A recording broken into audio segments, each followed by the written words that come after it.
நமக்கு ஆபத்து வரலாம், நமக்கு பொல்லாங்கு வரலாம், நமக்கு சோதனை வரலாம், நமக்கு ஏதாவது போராட்டம் வரலாம். இது எல்லா நேரத்திலையும் நம்ம நோக்கி கூப்பிட வேண்டியது யார? ஆண்டவராகிய இயேசுவை. ஏன்னா அவர் எப்படிப்பட்டவர்? ஆதரிக்கிற தெய்வம்.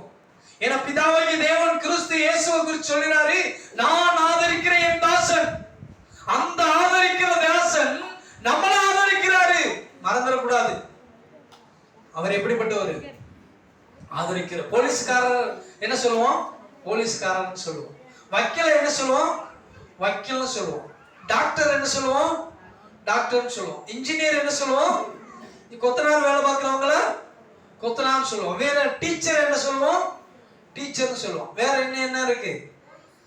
கப்பல் படையில, விமான படையில, இதுல எல்லாம் இருக்கிறவங்க எல்லாம் அவங்கவுங்க பேர் என்ன சொல்லுவோம்? சொல்லுவோம். இப்படிப்பட்டவங்க இப்படிப்பட்டவங்கன்னு சொல்லுவோம். இப்ப பஞ்சர் பார்க்கிறவங்க என்ன சொல்லுவாங்க? பஞ்சர் கடை, பஞ்சர் கடைக்காரங்க. டீ போடுறவங்கள டீ மாஸ்டர் சொல்லுவாங்க. Bonda master, tea master, cake master, இன்னும் என்னென்ன சொல்லுவாங்க.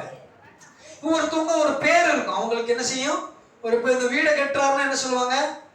வீடை கட்டுற இன்ஜினியர் இருக்கிறாரு, மேஸ்திரி இருக்கிறாரு, அது போல கொத்தனார் இருக்கிறாரு, சித்தாள் இருக்கிறாரு.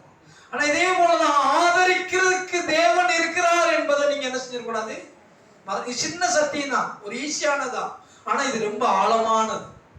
எப்படின்னா நம்ம அந்த சூழ்நிலையை அறிஞ்சுக்கிட்டு நம்ம யாரை நோக்கி கூப்பிடணும்? நம்முடைய இக்கட்டுகள்ல, நம்முடைய ஆபத்துல, நம்முடைய போராட்டங்கள்ல, நம்முடைய சூழ்நிலையில நம்ம யாரை நோக்கி கூப்பிட வேண்டும்?